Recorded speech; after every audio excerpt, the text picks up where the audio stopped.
दुनिया में अक्सर जो लोग बुत पूजते हैं वो अपने पैगंबरों और बुजुर्गों के बुतों की पूजा करते हैं। हालांकि उन लोगों ने कभी नहीं कहा कि मेरी पूजा करना। खासकर हिंदुइज्म में श्री राम, श्री कृष्णा या शिव शंकर, इन्होंने कभी नहीं कहा कि मैं भगवान हूँ या मेरी पूजा करना। यहाँ तक कि वेदों में तो बुत पूजा की अवहेलना की गई है और इसका सबूत मिलता है कि ईश्वर एक है।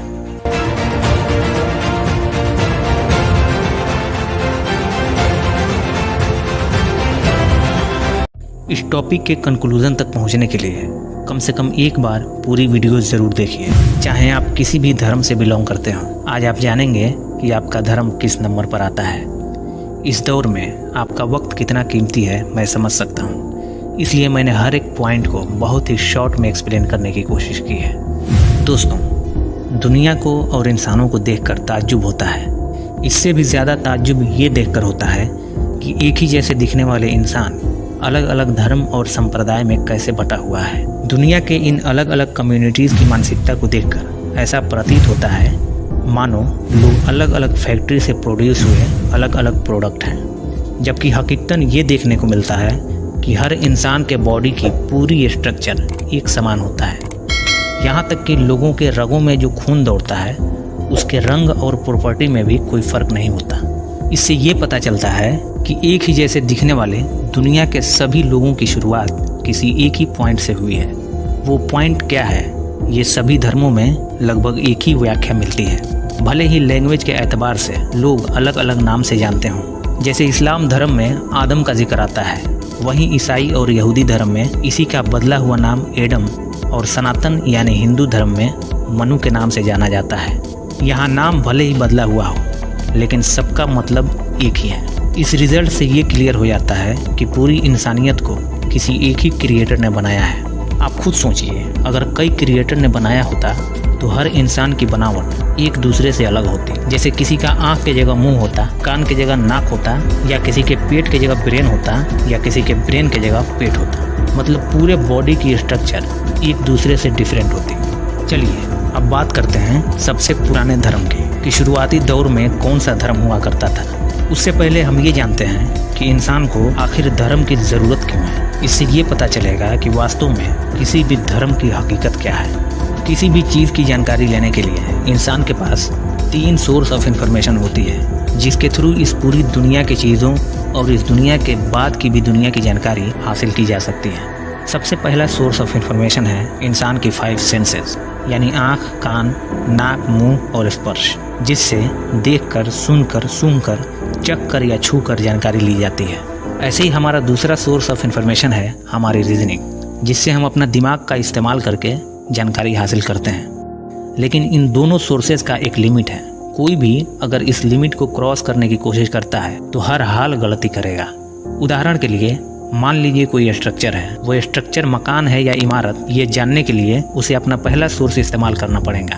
अपनी आंखों से देखेगा कि वो एक मकान है, लेकिन सिर्फ आंखों से देखकर ही और अधिक जानकारी नहीं ले सकता, इसलिए उसे अपना दूसरा सोर्स इस्तेमाल करना पड़ेगा। उसके रीजनिंग से पता चलेगा कि इतने सिस्टमेटिक तरीके से बना हुआ मकान अपने आप नहीं बन सकता, बल्कि किसी ने इसे डिजाइन किया होगा, इंजीनियर नक्शा खींचा होगा, कंस्ट्रक्टर लेबर और कारीगर से इसको बनवाया होगा।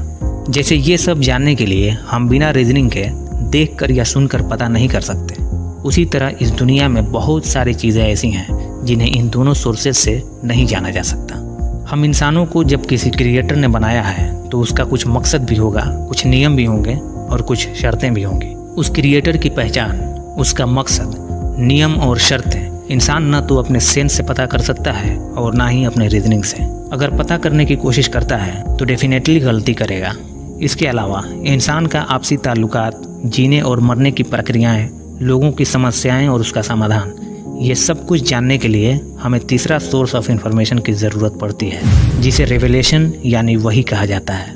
ये ईश्वर द्वारा रहस्य से पर्दा उठाने वाली बातें होती हैं। तमाम इंसानों में से ईश्वर अपने ख़ास बंदे को चुनता है और लोगों को संबोधित करते हुए उस पर वही नाजिल करता है, जिसे पैगंबर, दूत या प्रॉफिट कहा जाता है। शुरुआती दौर में हजरत आदम और उनकी औलाद एक ही ईश्वर की उपासना करते थे और उसकी तमाम नियम, शर्तों और सिद्धांतों पर बाखूबी अमल करते थे और एक अरसे तक सभी लोग एक ही धर्म से ताल्लुक़ रखते थे। फिर शैतान ने लोगों को बरगलाना शुरू किया, जिससे कम्युनिटी में बिगाड़ पैदा हुआ। लोग सत्य मार्ग छोड़कर गुमराही में फंसते चले गए और जब लोगों में हराम हलाल की तमीज़ नहीं रही तो ईश्वर ने लोगों को सत्य के रास्ते पर बुलाने के लिए उन्हीं लोगों में से अपना एक पैगंबर सेलेक्ट किया, जिनका नाम इदरीस बताया जाता है। जिन लोगों ने उनकी बात मानकर राह हक इख्तियार किया वो ईमान वाले हुए और जिन्होंने इनकार किया और अपने जिद पर अड़े रहे वो काफिर हुए। इस तरह यहाँ 2 धर्मों का विभाजन हुआ।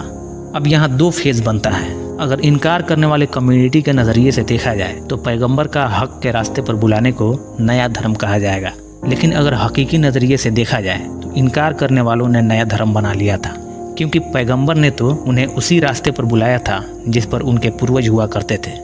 वे लोग भी एक ईश्वरवादी थे और इन्होंने भी एक ईश्वरवादी की तरफ ही बुलाया था। इससे भी ज़्यादा बुराई और गुमराही फैली जब इस कौम में भी बिगाड़ पैदा हुआ। तब ईश्वर ने इनकी इस्लाह के लिए हज़रत नूह को एज ए पैगम्बर मुंतखब किया। तब तक लोग इतने बिगड़ चुके थे कि उनका इनकार भी किया और उनको झुठलाया भी, क्योंकि तब तक वो लोग बुतपरस्ती में लीन हो चुके थे। अपने संतों और बुजुर्गों का पुतला बनाकर उनकी पूजा करने लगे थे।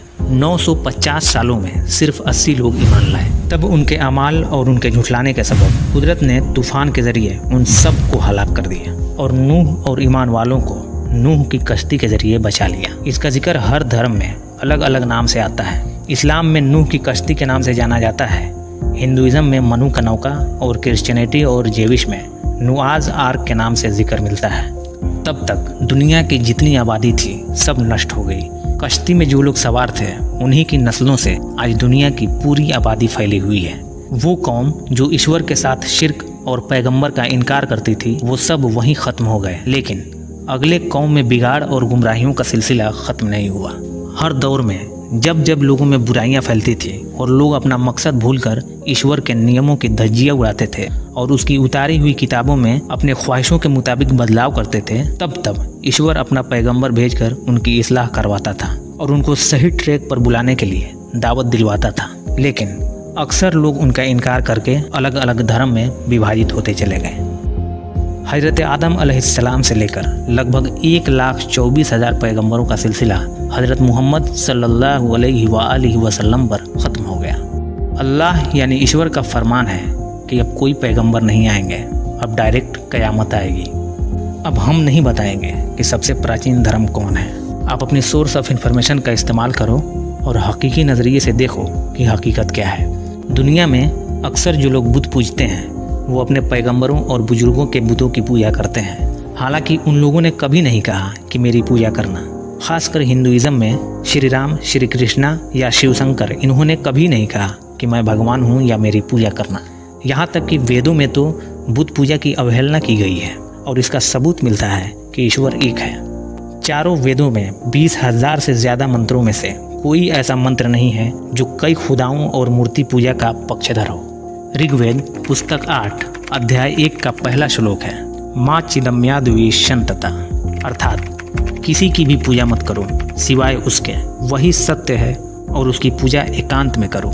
यजुर्वेद अध्याय 40 का 9वां श्लोक है, अंधात्मा प्रविशन्ते ये असंभूति मुपस्ते, अर्थात वे लोग अंधकार में हैं और गुनहगार हैं जो प्राकृतिक वस्तुओं को पूजते हैं। प्राकृतिक वस्तुएं जैसे सूरज, चांद, जमीन, पेड़, जानवर वगैरह। श्लोक में आगे लिखा है, वे लोग और भी ज़्यादा गुनहगार और अंधकार में हैं जिन्होंने सांसारिक वस्तुओं को पूजा। सांसारिक वस्तुएं जैसे जिन्हें इंसान खुद बनाता है, जैसे टेबल, मेज, चित्र, पत्थर की मूर्ति या मिट्टी की मूर्ति वगैरह वगैरह। एकेश्वरवाद और बहुदेववाद में अंतर और स्पष्टीकरण हर धार्मिक किताबों में डिटेल्स में लिखी हुई हैं, लेकिन अक्सर लोग नहीं जानते। अगर किसी को मेरी बातों से इत्तेफाक न हो तो उसे चाहिए कि वो सारी धार्मिक किताबों का अध्ययन करे और अपने सेंस और रीजनिंग से हकीकत की तलाश करे। नसीहत हासिल करने वालों के लिए किताबें भरी पड़ी हैं।